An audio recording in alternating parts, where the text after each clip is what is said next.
Hi all, I'm Jessica from the Hood School of Acting, and today we're going to talk Movie of the Week. Movie of the Week. This week's movie is Goodfellas. Goodfellas is based on a true story of Henry Hill, half Irish, half Italian man who was adopted by the mob. It's directed by Martin Scorsese, starring Joe Pesci, Robert De Niro, Ray Liotta, Lorraine Bracco, and Paul Sorvino. It was nominated for Best Picture, Best Actor in a Supporting Role, Joe Pesci won, Best Directing, Best Actress in a Supporting Role, and Best Writing. So I have watched hours and hours worth of interviews with the cast and crew from Goodfellas, and I'm really excited to share with you today all the info that I've gathered to help give you a better perspective on how the actors in this film achieved authenticity playing their roles. So let's start with Robert De Niro. Robert De Niro, in an interview I heard with Henry Hill, called Henry Hill 6 to 8 times a day. He obsessed over authenticity during all the scenes. He wanted to focus on how Jimmy would hold a cigarette. He called Henry Hill and said, so there's a scene where he's putting ketchup on a hot dog. How would he put the ketchup on the hot dog? There was a scene where he takes a shot and he would say, how would he take a shot? Would he slam his glass down first? What would he do? It was also said that he would ask about how would he laugh in this scene. And Henry Hill said at one point, you know, I was happy to be talking to Robert De Niro, but gosh, I'm getting calls at 6 a.m. And he would say sometimes 12 a.m. And then he said, and then I watched the picture and I saw this guy, Robert De Niro, looks like Jimmy. This is why he obsessed over all these details. So another interesting fun fact about Robert De Niro is there's a scene where he passes out a lot of cash.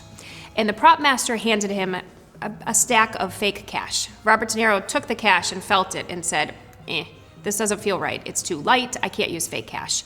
The prop master kind of looked at him and was like, I don't know really what to do here. And so De Niro was like, well, I can't do the scene with fake cash. So the prop master went, got money out of his own bank account, took the money, handed it to De Niro, and De Niro passed out that $5,000 to everyone. At the end of each take, the prop master would take the cash back and count it and then hand it back to De Niro. He was so focused on authenticity that he wouldn't even hold fake cash. Let's move on to something else about De Niro. So he also spent a lot of time with real-life mobsters and studied their mannerisms and the behavior to bring authenticity to his role. He also gained quite a bit of weight. He says about 30 pounds for this. Moving on to Paul Sorvino. Paul Sorvino was Paulie in this film. He was the capo, the main guy. I find there's a really interesting story about Paul Sorvino. So he was cast in the role, and he said that after he was cast, he felt like he kind of bamboozled Martin Scorsese in a way. He said, you know, I've played the middle-aged Italian man many times, and I played a mobster many times, but I've never played someone so lethal. And he said, so when he was cast, he felt that he didn't have that inside him. And he decided to take 2 months to do research, you know, meet with local mobsters or people that had been in the mob in the past. He read lots of books, and he said that he just couldn't find the behavior inside him of someone so lethal as to Paulie. So he said 3 days before they were filming, he ended up calling his agent and said, I can't do this. You got to take me out of the film. And his agent said, I don't know if that's a good idea. And he said, I can't. I think I'm going to ruin the film. I cannot find the quality inside me that I need. And his agent said, why don't you take 1 day to think about this? So Paul Sorvino said that he went and ate dinner, and he said all day he was just so frustrated and angry with himself because he had done so much work and he just couldn't find this part. And he said after dinner, he was walking past the mirror and he went to take a look to see if he had spinach in his teeth, in fact. And he said, and when he looked at himself in the mirror, he frightened himself. And in the interview, he ends up saying like he hops back because he was so scared of the look that he saw in the mirror.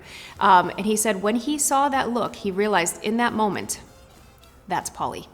And he said, now I know how to play this role. Once he found it, he said it was like a duck in water. And this is something that we talk about all the time in class. Sometimes we find the role instantly and we just know how to find it inside ourselves and it lives there. And sometimes it might take 2 months to really find this part inside us. But when we look at actors that are famous and that do really great work, it's consistent that they all really know that they need to find it inside themselves. And that's something that we as you know, actors need to work towards as well. We have to find ourselves in the role. Let's move on to Ray Liotta. Ray Liotta actually had only been in 3 films before this, and he was cast in it, and he knew at that point that he needed to work his butt off.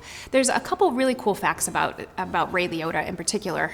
He listened to lots and lots of cassette tapes of Henry Hill.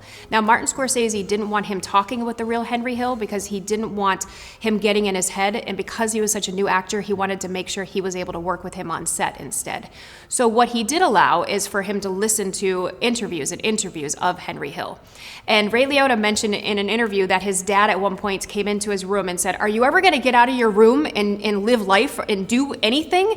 And Ray Liotta said, "No, I am in a Martin Scorsese film and I am not gonna let him down. I am working and working and working until I have this." And so the next question in the interview was, well, how did it feel working with Robert De Niro and Martin Scorsese? Were you nervous? And he said, I did so much homework and I put so much work into this, I felt confident. And when I got to set, I knew that I was ready to play with those guys. And that's something that we talk about all the time, right? Acting is playing. We have to understand who we're playing and what's going on in the scene. Once we do, it should be fun, right? Something else I found really interesting about Ray Liotta, he does a lot of first-person narration in this film, right? He said that when he was doing the narration at first, he didn't feel like he was connecting and able to really give the lines justice. So what he did was he had an actor come in and he made sure all of his narration was done to someone, a live person, so that way he could feel the part more. So one last interesting fact on Ray Liotta is that his mom actually passed of cancer in the middle of filming this. He ended up having to shoot a scene where he said he was bright-eyed and cheery and love-struck when Lorraine Bracco comes to find him on the street. He buried his mom, and then the next day he had to go to set and have that type of emotion. He said that he walked onto set and he was heavy with sadness, obviously, because he had just buried his mom the day before, but he knew that he needed to have this bright-eyed, cheery emotion and this love struck. And something that he said is, what took me there was craft. He said, I've been taking acting classes for 12 years. After I do every single film, I go back to class. And he said that really helped me with the scene because it was very difficult to be able to have that type of emotion with just having buried my mom. Lorraine Bracco was amazing in this film. She had so much emotional life. And something that she said in an interview was, she said, I knew that I could play Karen and I knew I could give her justice because I understood her. She said, I found her in myself. I understand the motivation of jealousy and wanting to hold on to your man more than anything else. And she said, so that was something that I knew that I could do. And she said it was a great emotional ride.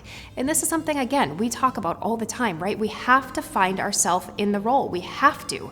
And when we're talking about all these actors and actresses in this film, that's the one thing that I keep talking about that they have in common. They found themselves in it, and because of that, we had an amazing film with many amazing performances. I hope you watch the film. It's definitely worth it. Study it. Watch these actors. I hope you all enjoyed the video, and I really hope you take the time to watch this film and study these actors. They do a great job. If you're interested in a free class, please click the link below. Thanks.